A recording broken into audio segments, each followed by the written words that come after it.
Bonjour tout le monde, bienvenue à la Société des Jeux. Aujourd'hui, je vous propose de découvrir un tout nouveau prototype qui arrive sur Kickstarter. J'ai nommé Nyaros Falling.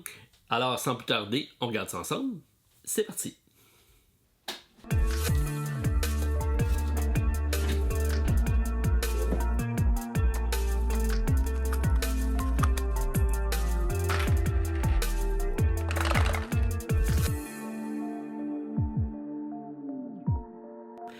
Alors, j'imagine que vous êtes très curieux de savoir qu'est-ce que ce jeu-ci avec tout ce beau matériel. Alors, il s'agit bien sûr d'un prototype, mais c'est très avancé et somme toute, le gameplay est assez varié et les modules sont nombreux pour ajouter à l'expérience de jeu. Alors, je vais essayer de vous décrire ça le plus brièvement possible, mais en couvrant l'ensemble des règles et surtout des types de modes de gameplay qui existent, parce qu'on a un jeu de base, on a des niveaux de difficulté avec des modules de niveau 1, 2, 3, 4 avec l'extension qui est ici, donc un module encore supplémentaire, incluant un mode solo qui fait partie de l'extension, donc qui arrivera, j'imagine, en même temps sur la campagne Kickstarter. Un nouveau jeu donc de la compagnie Pickwick Dreams, c'est des concepteurs Hugo Tomasello, qui est celui qui m'a fourni le jeu d'ailleurs, je remercie grandement, et Luca Sanfilippo. Alors, jeu italien qui sera disponible en anglais, mais vous allez voir, il n'y a aucun texte sur le jeu, c'est donc un langage indépendant, ce qui fait en sorte qu'un simple fichier PDF rend le jeu accessible en français, ce qui, j'imagine, sera disponible dans la campagne. On va suivre ça lors de la sortie du projet Kickstarter. Alors ici, ce que vous voyez, c'est la version Deluxe, parce que j'ai des petits meeples fort charmants qui se transforment soit en follower, soit en chaman. C'est un combat de chaman et on peut également leur fournir des masques supplémentaires pour faire un upgrade de personnage. C'est fort intéressant. C'est un duel, donc on a un plateau central dans lequel on va être sur une espèce d'île flottante comme ça. On va aller se déplacer pour aller récupérer des laines, donc des terres magiques, des fameux cristaux qui vont nous permettre d'activer nos fameux pouvoirs et aller même faire des combats parce que c'est un jeu de confrontation. Donc il y a plusieurs façons de gagner et pour mettre fin à la partie. Essentiellement, on va aller faire des points de victoire qui sont marqués ici. C'est ce qui nous permettra donc de marquer nos points en cours de partie et également en fin de partie. On va se promener avec nos chamans et éventuellement faire arriver d'autres personnages sur cette fameuse île-là, en essayant d'aller récupérer des terres qui sont ici, qu'on va pouvoir ajouter sur notre plateau personnel. Donc, ça sera une des conditions de fin de partie lorsque quelqu'un va remplir ses 6 emplacements du plateau personnel avec des emplacements comme ça qu'on va récupérer et qu'on va mettre. On va pouvoir mettre fin à la partie, passer au décompte de points. Si également on enlève 3 des 4 piles qui sont ici, donc on a de façon aléatoire, on a beaucoup de tuiles disponibles lors de la mise en place, c'est très aléatoire ça. On en a des rouges qui sont visibles et on en a des oranges et des grises pas des grises, des vertes qui sont disposées aléatoirement face cachée qu'on va découvrir en cours de partie. Et lorsqu'il y en a 3 de partie, complètement utilisées, donc ça aussi c'est une condition de fin de partie. Il y aura bien sûr, si jamais lors des combats on va perdre des points de vie, on en a 4 chacun. Et si quelqu'un arrive avec la face de squelette, c'est une victoire instantanée pour l'autre joueur. Et si jamais également on se fait anéantir tous nos personnages, ben c'est également une fin de partie donc, qui sera déclarée. Donc c'est 4 possibilités d'arriver à la fin de partie. Certaines fois ça va être en victoire instantanée, d'autres fois ça va aller au pointage. Ça va dépendre de comment tout ça se déroule. Alors je vais vous faire une explication plus détaillée du jeu de base et j'y irai sommairement avec les modules et l'extension ensuite de vidéo. Donc sachez que, comme je l'ai dit, c'est un prototype que j'ai présentement, donc les règles sont en train d'être modifiées, mais c'est vraiment des petites modifications qui ont lieu présentement, de sorte que si vous écoutez la vidéo lorsque le jeu sortira, ça se peut qu'il y ait de certaines modifications de règles parce qu'on est en train de peaufiner tout ça à force de jouer.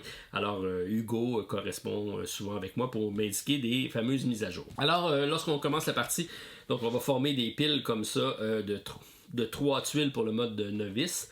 On va prendre des tuiles de niveau 1 parce qu'on a ici des petits points qui identifient donc des tuiles de niveau 1.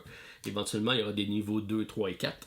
Donc, on va tout mélanger ça. On va mettre ça face cachée. Il va y avoir un repêchage. Donc, chacun va prendre une tuile, une pile, va la regarder et va l'installer dans un secteur de son choix. Donc, ça sera 2 tuiles sur 4, 2 piles sur 4 que je vais connaître la première tuile. Donc, on a une petite information secrète en partant. Ces 2 tuiles rouges-là, eux, sont dévoilées, sont pris aléatoirement, mais on met la première tuile dévoilée. Et on met un petit marqueur ici, parce que ça, c'est des tuiles qui vont pouvoir être réactivées jusqu'à 4 fois. Lorsqu'on va avoir fait les 4 fois, on va l'enlever. Il y aura une autre tuile qui pourra être réactivée 4 fois. Il va y avoir donc des terres magiques de cachet ici, soit des vertes ou soit des oranges. Les vertes vont nous donner des pouvoirs instantanés, donc dès qu'on va récupérer la tuile, on va faire l'action qui est marquée sur la tuile. Donc dans le cas présent ici, ça va être piocher 2 cartes et augmenter notre dé à 6. C'est pour une fois. Tandis que les tuiles oranges, eux, vont nous permettre d'avoir une capacité spéciale qui va modifier un peu notre façon de jouer jusqu'à la fin de la partie. Donc ça va changer nos conditions à nous. Donc dans le cas présent, ça va permettre de convertir des cristaux en points de victoire. Donc on va augmenter de 2 sur notre point de victoire lorsqu'on va dépenser un cristal supplémentaire. Donc ça nous donne un certain petit avantage. Et donc c'est pour ça qu'on va avoir une chasse à ces fameuses terres-là. Alors on commence avec notre chaman ici qui est dans notre royaume de départ si on veut. Même chose avec le personnage en face de nous. On va avoir un dé qui va représenter un peu nos points d'action. Donc on va brasser ce dé-là et ça va nous donner donc qui sera le premier joueur et la façon dont on va pouvoir utiliser nos points d'action pour différentes choses. On va avoir un personnage ici qui va être dans notre réserve, c'est notre follower, qu'on va pouvoir déplacer sur cette piste-ci pour emmener dans la partie éventuellement. On en a d'autres qui vont être en réserve, qu'on pourra faire une incantation, une invocation de nouveaux personnages. On va voir comment ça fonctionne. Et on va donc se promener sur cette piste-ci pour faire différentes actions. Quelles sont ces actions qu'on peut faire? On a une petite tuile ici qui va résumer très simplement qu'est-ce qu'on peut faire. Donc on a la phase, ce qu'on appelle deed au début, qui est les actions de base qu'on va faire, c'est notre phase, on fait 2 actions. Donc dans notre phase d'action, on peut faire 2 actions parmi les actions suivantes. Première chose qu'on peut faire, on peut piocher 5 cartes. Donc on a une pile de cartes ici. On peut piocher 5 cartes qui vont nous être utiles à différentes choses. Donc je vous les montre, les cartes sont très très simples. On a des cartes, donc moi je suis le personnage jaune ici, donc j'ai des cartes qui vont invoquer mon élément. J'ai des cartes qui vont évoquer l'élément de mon adversaire. Et j'ai des cartes mixtes qui représentent les deux factions. C'est tout simplement ce qu'on a dans ce jeu-ci, donc c'est assez simple au niveau des cartes. Donc j'ai 5 cartes, c'est une des actions. Je pioche 5 cartes, j'ai fait une de mes 2 actions. La deuxième action que je peux faire, je peux dépenser des cartes pour augmenter mes dés. Donc là, présentement, je suis à 6. Alors je pourrais dépenser parce que le dé il se rend jusqu'à 7. Donc je pourrais juste dépenser une carte pour monter mon dé de 6 à 7. Ça serait une des actions, mais si j'avais besoin de monter plus, ben, je peux dépenser plus de cartes. Dans le cas présent, je ne le ferai pas parce que je suis déjà à 6. Donc, ça ne sera pas une action que je vais choisir comme deuxième action. Je vais plutôt aller à l'action de mouvement. Mouvement, c'est très simple. Alors, on se déplace de 1, 2, 3, 4. Donc, c'est un déplacement qu'on peut faire comme ça. Et on peut y aller, donc, 1, 2, 3, 4. Donc, je m'en viens ici pour essayer de conquérir cette tuile-là. Donc, je ne pourrais pas m'installer dessus parce qu'elle n'est pas dévoilée présentement, mais je peux aller sur la tuile à côté, qui est une tuile d'invocation qui va me permettre donc d'aller débloquer cette tuile-ci. Donc, j'ai fait 1, 2, 3 et 4, ce qui fait que je vais descendre mon dé de 6 moins 4. Donc, je le descends à 2. C'est, comme je l'ai dit, des points d'action, des points de mouvement. Alors, c'est pourquoi on va devoir utiliser nos cartes pour modifier notre dé d'utilisation, donc de mouvement. Dans le cas présent, j'aurais fait mes 2 actions, j'aurais complété. Et l'autre action que je pourrais faire, c'est une action de contrôle. Contrôle, je vais vous le montrer qu'est-ce que ça donne. Donc, si j'ai un personnage qui est dans une ligne droite, un personnage adverse qui est dans une ligne droite avec moi, je peux faire une action de contrôle. Comment on fait une action de contrôle? On va tout simplement défausser des cristaux qu'on aurait récupérés. Là, j'ai mis dans ma mise en place des cristaux sur mon plateau pour vous montrer comment ça marche, mais on commence la partie sans cristaux. Par contre, là, je vais être capable d'en récupérer parce que sur le dessus des tuiles de départ, il y en a disponible. Et il y a la possibilité d'aller en récupérer avec les fameuses terres magiques qu'on pourra récupérer. Donc, l'action de contrôle, qu'est-ce que ça dit? C'est si je suis en ligne droite, je peux faire cette action-ci. Et ça me dit je vais dépenser soit un vert, soit un rouge ou soit un orange pour faire 3 types d'actions différentes. Donc, dans le cas du vert, si je défausse mon gemme vert, ce que ça va dire, c'est que je vais regarder sur le plateau de mon adversaire et les terres, les laines, donc les terres vertes, qui sont des bonus instantanés, lui, il va déjà l'avoir activé quand il va l'avoir récupéré.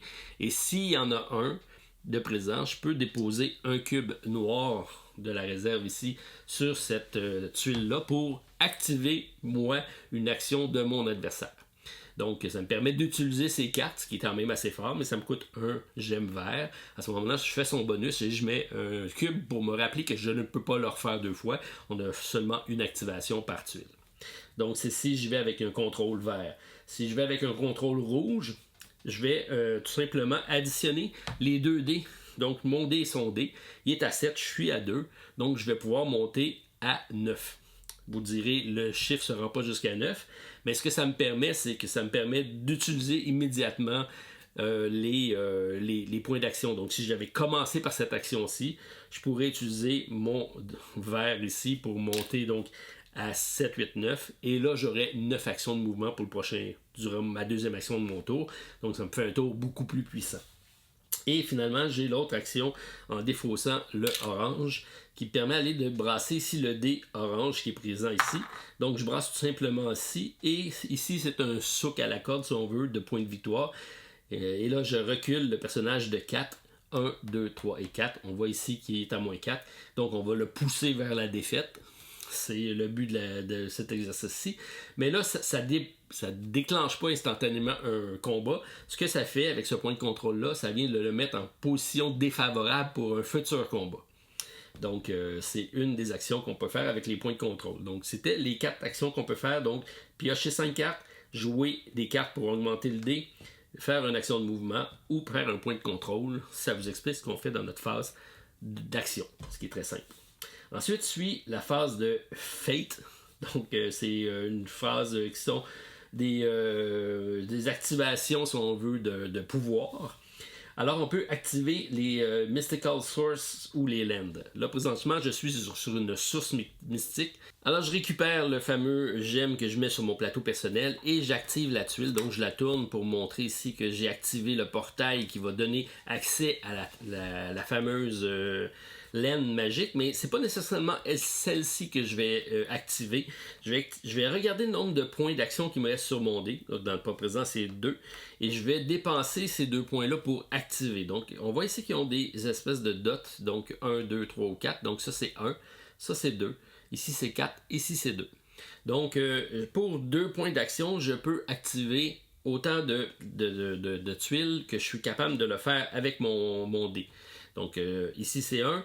Malheureusement, ici, c'est 2. Donc, je dois choisir une de ces 2-là. Mais je pourrais faire la somme. Avoir eu 2-1, j'aurais pu activer les 2-1. Il faut que je dépense le maximum de points que je suis capable. Donc, je vais activer cette tuile-ci.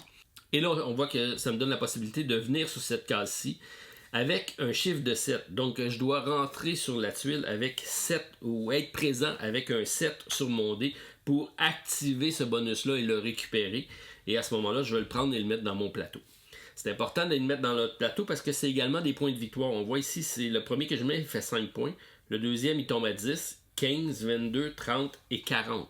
Donc, si je réussis à remplir mon plateau, c'est 40 points de victoire que j'ai en fin de partie. Donc, c'est une course à ces fameuses terres-là de ce duel de Shaman-là. C'était pour l'action ici d'activer la source magique qui est ici. Donc, j'ai pris mes points d'action et j'ai tourné une des tuiles. Donc, l'autre action que je peux faire lors de la phase des sorts, je peux conquérir un terrain vert ou orange en étant présent sur le terrain en question avec les conditions présentes sur le prérequis. Il y a 2 types de prérequis. Donc, si je tourne celui-ci, on voit ici que ça me prend mon dé à 7 pour pouvoir être... Donc, il faut que je sois ici avec un dé à 7 pour récupérer ce fameux terrain ici. Si ça arrive, donc lorsque j'ai les conditions gagnantes durant cette phase-ci, je récupère ceci et je mets ça sur mon plateau personnel ici à moi, ce qui va me faire 5 points de victoire en fin de partie. Et ça me donne un bonus instantané, donc je récupère un cristal des couleurs qui sont identifiées ici, donc un de cristal de ma couleur que je veux, plus un rouge que je vais mettre dans ma réserve. Donc à ce moment-là, je vais chercher d'autres cristaux que je décide et que je vais accumuler. J'ai un maximum ici d'un certain nombre, dépendamment du degré de difficulté, là. Mais présentement ici c'est 7 et j'ai déjà des points d'engranger ici. Si c'est du côté orange, on voit ici que le symbole est différent. C'est pas un chiffre sur le dé qui me demande, mais c'est d'avoir 2 personnages. Donc il faut que j'ai un personnage ici, un chaman, et n'importe quel autre personnage d'être sur le plateau. Il faut que j'aie minimumement 2 personnages en action sur l'île pour pouvoir le récupérer. À ce moment-là, je récupère ça. Et ça, ce que ça fait, ça me donne une compétence supplémentaire. On a un maximum de 10 cartes en main qu'on peut avoir, donc on peut jamais avoir plus que 10 cartes en main, et comme on va voir, ça va nous aider dans les combats également. Là, ma main vient d'augmenter à 12 si je réussis à faire ça, donc je mets ça ici, et maintenant j'ai 10 points, et j'ai une main de carte de 12 au lieu de 10. Donc pour ça, par contre, ça me prend un deuxième personnage ici. Comment je fais pour avoir un deuxième personnage? Ben, c'est nos points de mouvement. On a dit qu'on partait avec un personnage follower qui est ici et un chaman qui est ici. Mais quand je fais des points de mouvement, que j'utilise mon dé, ben, je peux prendre tous mes points. Donc je vais prendre, admettons, je vais descendre ça à 2. Donc j'ai 5 points de mouvement. Donc je peux faire 1, 2, 3, 4, 5. Donc, on voit qu'ici, j'ai récupéré ce personnage-là et il est rendu maintenant dans l'entrée. Alors, je vais avoir la condition pour avoir mes 2 personnages. Donc, il faut aller chercher nos followers pour les avoir en action sur le plateau. Et là, vous vous dites comment je fais pour récupérer les personnages qui sont ici, mais pour ça, il faut que je fasse une invocation. L'invocation, il va falloir que je prenne mon chaman et que je l'envoie jusque sur le royaume adverse, si on veut.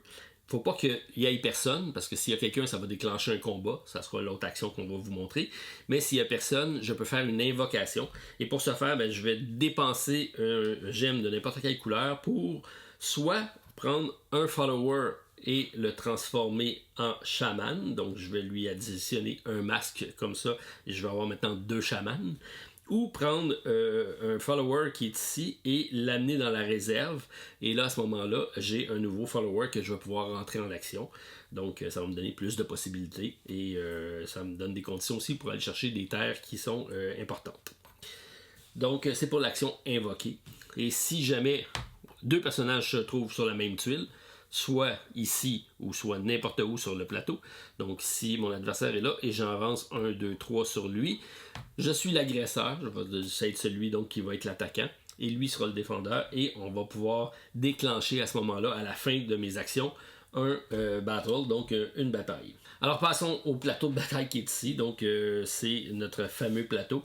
On va garder secret le nombre de cartes qu'on a en main parce que ça va être un peu les forces qu'on va pouvoir faire. Et à notre tour, on va avoir des cartes qu'on va pouvoir jouer. De 1 à 3 cartes. Donc c'est tout simple. Si je jette une carte qui n'est pas ma couleur à moi, ça me donne un point d'attaque. Je vais reculer mon adversaire de 1. Si je joue une carte qui appartient à ma faction, ça me fait 2. Mais dans le cas présent, ça me fait 1, 2, 3 parce qu'on se rappelle que je peux jeter 3 cartes en même temps. Donc ça ferait 3 points. Donc je vais le partir ici pour l'exemple. 1, 2, 3 à ce moment-là, il partirait ici. Et si je prends une carte de ma faction, donc je suis jaune, et je la ajoute comme ça réactive les cartes qui sont ici. Donc ça me fait 1, 2, 3. Donc je peux jouer le premier tour, ces 2 cartes-là qui vont me donner 3 points. Et à mon deuxième tour, j'ai ces cartes-là qui vont me donner un autre 3 points. 1, 2, 3. Donc on voit que je mets beaucoup de pression. L'autre action qu'on peut faire sont tous résumés ici. Donc une carte d'une faction adverse pour 1 point, une carte de notre faction pour 2 points, une carte pour réactiver les 2 cartes qu'on a jouées. On peut également utiliser un gemme d'une couleur que l'on souhaite pour récupérer un dé qui est ici. Mais aussitôt que je prends un gemme d'une couleur, je récupère le dé et mon adversaire ne pourra pas prendre le dé de la même couleur. Donc je peux vraiment regarder qu'est-ce qu'il y a comme possibilité et couper l'herbe sur le pied en récupérant le dé. Quand je joue un gemme Ça me permet de brasser le dé et d'aller faire le nombre de points de dégâts qui sont marqués par le dé. Donc dans le cas présent, c'est 4. Je l'amènerai jusqu'ici. Alors à ce moment-là, bon, ça sera, il ne pourra pas prendre d'autres dégâts, mais il va perdre une carte supplémentaire et il va être en position de défaite pour cette manche de bataille-là. Par contre, juste avant, si mon adversaire se retrouve dans la même situation, si lui a joué ces cartes-là, ben, il pourrait prendre le gemme plutôt pour le mettre sur sa carte. Et là, ce que ça lui permet, c'est d'égaliser. Égaliser, ce que ça dit, c'est que moi, si je suis à -2 et lui est à -6, c'est soit qu'il m'emmène à -6 comme lui, en jouant cette combinaison-là, ou soit qu'il vient prendre ma position à moi, donc il remonte ses points de vie à -2. Donc ça permet donc de resserrer le combat. C'est cette possibilité-là donc qui est marquée ici en utilisant un gemme qui est là. Mais sachez qu'on peut juste prendre un gemme d'une seule couleur. Donc si je veux brasser le dé avec un, puis utiliser avec l'autre, ben ça va me prendre 2 gemmes, un pour récupérer le dé, un pour ça. Et c'est la façon que le combat va se dérouler. C'est quand même assez rapide. Et lorsqu'on a terminé le combat, on va tout simplement marquer le nombre de points qu'on aura infligé. Donc si je les fais descendre à 6, ça va me donner 6 points de victoire que je vais prendre directement ici. Donc 6 points de victoire pour le ramener ici. Lui, il va quand même prendre ses 4 points parce qu'il m'a infligé 4 points, je vais remonter ici. Mais comme j'ai gagné le combat, je vais récupérer un de ces gemmes que je vais mettre ici, que je pourrais utiliser. Et ça me fait 3 points de victoire supplémentaires, 1, 2, 3. Éventuellement, ça y fera des points négatifs. Et s'il perd tous ces points de victoire qui sont ici, ben ça, c'est une condition de défaite. Donc, c'est toujours très touché, les combats. Quand le combat est terminé, ben, l'adversaire va retourner à sa case de départ. Moi, je peux rester ici parce que j'ai gagné le combat. Je pourrais revenir aussi, mais c'est lui obligatoire qui retourne à sa place. Ensuite vient une phase de gestion, dont un cantrip qu'on appelle, qui me permet de convertir des cristaux. Donc, l'intérêt de récupérer ces cristaux aussi, c'est que je peux les mettre ici. Donc, dans cette phase-ci, je peux mettre 1 à 3 cristals sur le tableau qui est ici. Et lorsque je vais avoir rempli la condition de les mettre les 3, on va activer ça, on va convertir ça contre des points. Donc, 3 cristaux différents, ce qui est le cas ici, me donnerait 15 points. Donc, je vais défausser ces cristaux-là et prendre 15 points. Peu intéressant. 3 cristaux identiques pour 12 points. Ou une combinaison de 1 et 2, ça donne 10 points. Donc, c'est des points de victoire qu'on peut aller chercher avec ça. Par contre, on a vu que c'est très utile, les cristaux. Donc, il faut savoir quand est-ce qu'on utilise cette action-ci, mais pour prendre des points de victoire en fin de partie, c'est toujours intéressant. Et l'autre, c'est lorsqu'on va avoir atterri sur les tuiles rouges, c'est à ce moment-là qu'on va les déclencher. Donc, si je suis ici durant l'action de gestion, alors je vais défausser, je vais reculer ici pour une activation et je vais récupérer ici 3 cartes. Ça me permet d'aller chercher des cartes. Si je suis de ce côté-ci, ça me permet de rebrasser mon dé. Donc je suis sur un 2, je peux espérer avoir plus. Je monte à 4 et je récupère un cristal vert ou un cristal orange de mon choix que je vais prendre dans la réserve et que je vais additionner sur mon plateau personnel. Donc on voit qu'on est capable d'aller chercher quand même des ressources de cette façon-ci. Et la dernière action qu'on peut faire, ce qu'on doit faire, tout le monde doit le faire, c'est la fatigue. C'est qu'à la fin de chacun des tours, on va descendre de 1. Alors, si je suis à 4, je descends 3, bien sûr. Et donc, c'est la fatigue. On descend de 1 à chaque tour comme ça. On va enchaîner les tours un après l'autre. Donc, on a plusieurs actions de disponibles, qu'on a dit. C'est un total de 4, mais on fait seulement 2 actions. Et ensuite, on fait l'ensemble des actions qui sont de contrôler les territoires. Alors, on enchaîne comme ça les tours jusqu'à ce qu'on ait les 4 conditions de fin de partie qu'on a dit. Soit avoir rempli notre plateau ici, soit avoir épuisé 3 des 4 piles qui sont ici, soit d'avoir complètement anéanti notre adversaire, ou soit tout simplement d'avoir éliminé tous les personnages sur le plateau. La différence entre un follower et un chaman, si je vous demandez la question, c'est que le chaman peut faire toutes les actions que je viens de décrire ici, tandis qu'un follower ne pourra pas, il va pouvoir attaquer un autre follower, mais il ne pourra jamais attaquer un chaman. Donc, c'est un personnage un peu moins fort, mais il peut quand même être utile à faire différentes actions sur le plateau. Et on peut toujours aller à l'évocation pour le rendre chaman avec cette incantation-ci. Donc, ça vous explique grosso modo les règles de base du jeu. Ça, c'est le niveau 1. Comme je dis, il y en a 4 niveaux. Alors, on a tout ça de décrit dans le livre de règles qui est ici, qui est quand même, bon, volumineux, 26 pages, mais très aéré et très bien fait. Donc, si on passe au niveau 2, on va additionner un certain nombre de composantes qui sont ici, qui sont les jetons d'invocation, des terres de niveau 2 qu'on va avoir, et on va avoir des shadow tiles qui vont soit de notre couleur ou soit de façon neutre.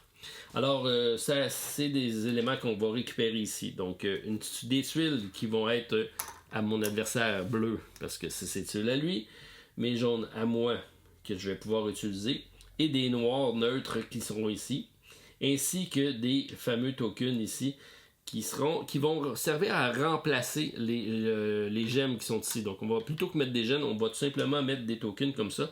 Et lorsqu'on va arriver sur ces tuiles-ci, on va prendre des jetons d'invocation, on va les prendre et c'est des bonus instantanés. Donc, ici, c'est j'ajoute 3 sur mon dé. C'est des trucs comme ça.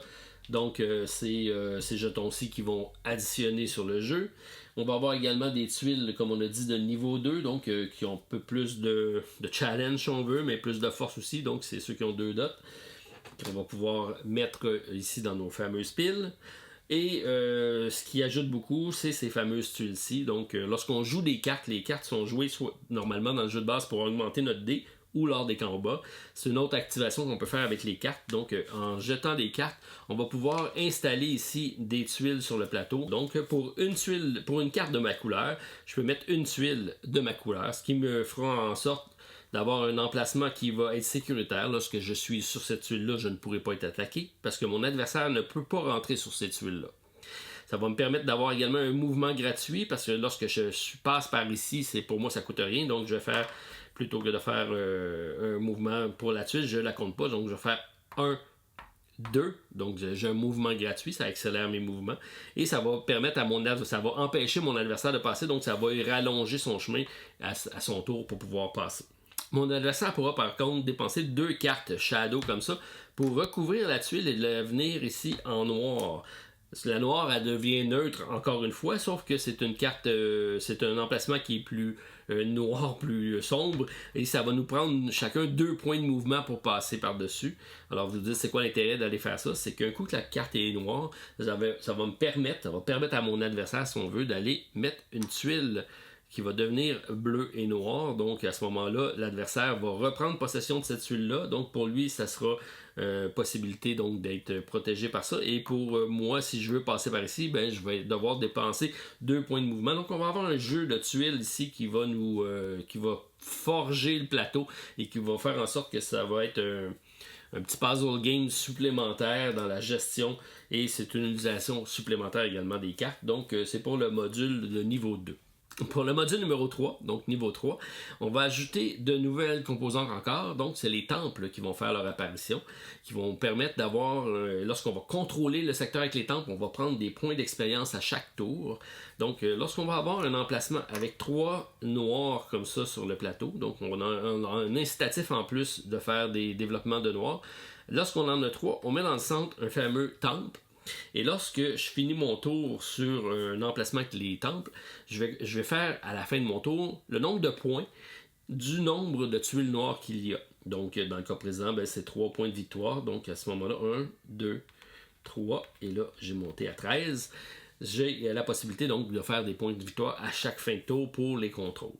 Par contre, mon adversaire pourra pointer ici et va pouvoir, comme dans le cas présent, donc enlever ces tuiles-là. Donc, c'est une possibilité de les reconvertir avec ces tuiles à lui. À ce moment-là, ben, s'il fait ça, ça fait en sorte qu'il a juste rendu avec 2. Donc, on déplace le temple et maintenant, c'est seulement 2 points. Il pourrait bien aussi prendre un combat et prendre ma place et lui faire des points.